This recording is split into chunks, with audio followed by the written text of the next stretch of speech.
Hi friends, welcome to చిన్నాలాక్స్. చూడండి, ఈరోజు గోరుచిక్కుడుకాయ టమోటో కర్రీని అయితే చాలా సింపుల్ ప్రాసెస్లోనైతే చాలా టేస్టీగా అయితే చూపిస్తున్నాను. ప్రాసెస్లో చూసేయండి. చూడండి, గోరుచిక్కుడుకాయ టమోటో కర్రీ అయితే నేనైతే కుక్కర్లో చేసి చూపిస్తున్నానండి. చాలా సింపుల్గా అయిపోతుంది, చాలా ఫాస్ట్గా. చూసేయండి. దానికోసం అయితే ఒక కుక్కర్ని అయితే పెట్టానండి. స్టవ్ ఆన్ చేశాను. కుక్కర్ బాగా హీట్ అవ్వాలి. చూడండి, కుక్కర్ అయితే హీట్ అయిందండి. ఒక 2 స్పూన్స్ వరకు అయితే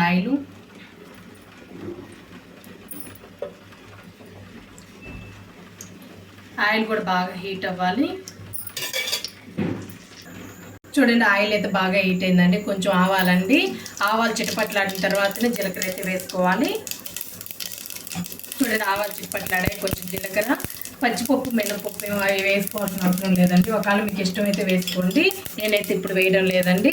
ఒక ఉల్లిపాయ అండి, మీడియం సైజ్ ఉల్లిపాయ చిన్న ముక్కలుగా అయితే కట్ చేశాను. కొంచెం కరివేపాకండి.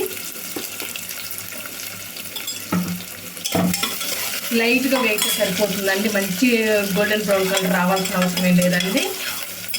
ఎందుకంటే పులుసులో గ్రేవీ ఐటమ్స్లోకి అయితే పులుసు ఐటమ్స్లోకి అయితే కొంచెం లైట్గా వేస్తే సరిపోతుంది. కర్రీస్లలోకి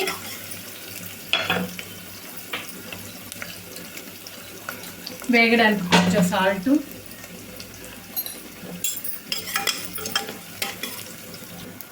దీంట్లో ఎక్కువ మసాలాలు చేయమండి. మనం ధనియాల పొడి లైట్గా వేస్తాము. బిగినర్స్ కూడా చాలా సింపుల్గా చేసుకునే విధంగా అయితే చూపిస్తున్నానండి. చూడండి, లైట్గా అయితే ఉల్లిపాయ ముక్కలు వేగాయండి. ఒక 1/2 స్పూన్ అయితే అల్లం వెల్లుల్లి పేస్ట్ కూడా మంచిగా పచ్చివాసన పోవాలండి. చూడండి, అల్లం వెల్లుల్లి పేస్ట్ కూడా పచ్చివాసన పోయిందండి. ఒక 1/2 కేజీ వరకు గోరుచిక్కుడుకాయలను తీసుకొని నీట్గా వాష్ చేసుకొని చిన్న ముక్కలుగా కట్ చేసి పెట్టుకొని ఒక 1/2 కేజీ ముక్కలు ఇవ్వండి. గోరుచిక్కుడు ముక్కలు చూడండి, మొత్తం కలిసే విధంగా అయితే కలుపుకోవాలండి. గోరుచిక్కుడుకాయ ముక్కల్ని ఒక 2-3 నిమిషాల పాటు అయితే ఆయిల్లో వేయించుకోవాలి. చూడండి, 2-3 నిమిషాలు ఇట్లా గోరుచిక్కుడుకాయలను ఆయిల్లో వేయించుకోవడం వల్ల పచ్చి స్మెల్ అనేది పోతుందండి. చూడండి, గోరుచిక్కుడుకాయలు ఈ విధంగా వేగిన తర్వాత అయితే 3 మీడియం సైజ్ టమోటోలు అండి. 1/2 కేజీ గోరుచిక్కుడుకాయల్లోకి 3 మీడియం సైజ్ టమోటోలు అయితే సరిపోతాయండి. అదే మీకు పెద్ద సైజ్ అయితే 2 వేసుకోండి. ఒక 2-3 నిమిషాల పాటు టమోటాలు కూడా ఉడికించుకుందామండి.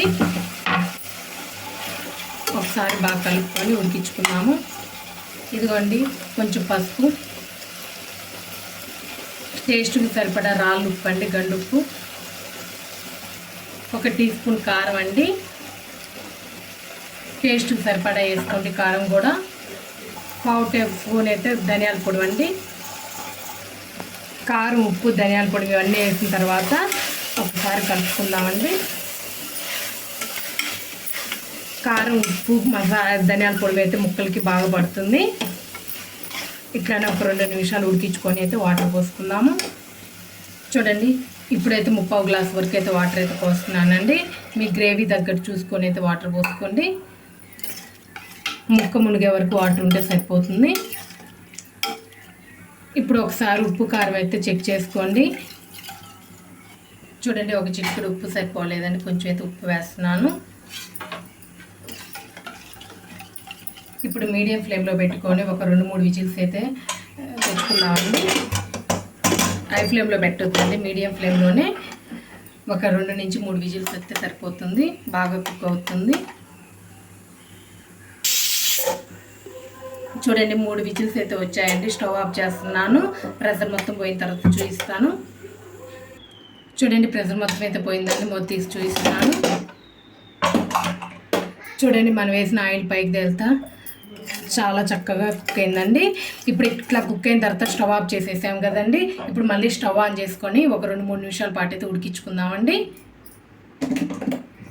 మీ దగ్గర కొంచెం కొత్తిమీర ఉంటే వేసుకోండి. లాస్ట్లో కొంచెం కొత్తిమీర వేసుకోండి. చూడండి, మన కర్రీ అయితే గోరుచిక్కుడుకాయ టమోటో కర్రీ అయితే చాలా పర్ఫెక్ట్గా రెడీ అయిందండి. గ్రేవీ ఎంత బాగుందో చూడండి. ఇది చపాతీ రైస్లోకి సూపర్ కాంబినేషన్ అండి. సూపర్గా అయితే ఉంటుంది. ఇది ఈ విధంగా ఒక్కసారి చేసి చూడండి, చాలా టేస్టీగా అయితే ఉంటుందండి. ఇప్పుడైతే స్టవ్ ఆఫ్ చేస్తున్నాను. నా వీడియో కనుక నచ్చినట్లయితే లైక్ చేయండి, షేర్ చేయండి, కామెంట్ చేయండి. ప్లీజ్ సబ్స్క్రైబ్ చేసుకోండి. Thank you.